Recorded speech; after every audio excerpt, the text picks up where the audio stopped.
My name is Magda Seekan.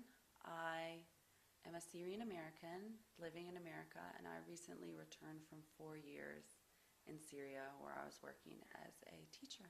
There's not a lot of native English speakers in Syria, and specifically in Aleppo. Most of them are concentrated in Damascus.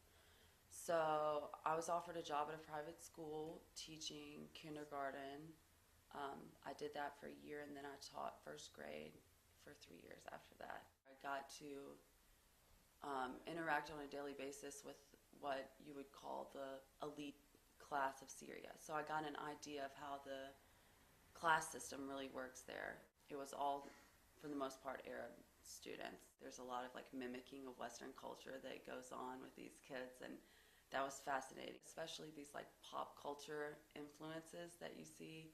They associated things that were Western with being better. Their Spider-Man t-shirts or their backpacks, they had these material things that were representative, what I thought were representative of Western culture or American culture. They really were almost obsessed with. The last time I traveled to Syria was in 1997. And there was such a huge difference in just the day-to-day things and what you would call Western influence then as there was when I returned there in 2007. In 2007, when you go walk around, every building is just covered in satellite dishes. So people have that access to things that they didn't have before. They're getting more of a global perspective. And when the West runs a lot of those things, I think it's going to be more influential for them.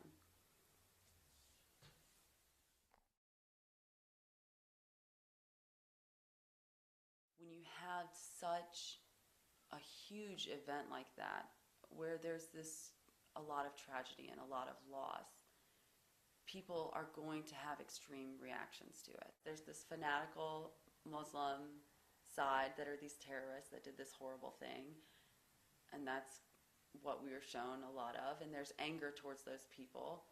And then there's, a totally different perspective that we deserved it.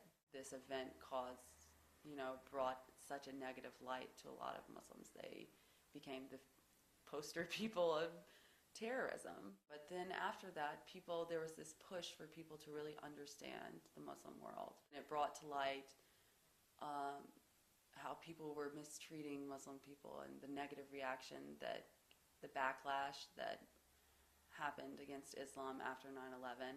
And so people in America were more inclined, once that was brought to life, to be more understanding and to make more an effort towards interfaith dialogue and interfaith understanding. Our experience with the Middle East is kind of in relation to what we experience in our daily life with Muslims living in America. And theirs is about our government and about our culture and how it affects them.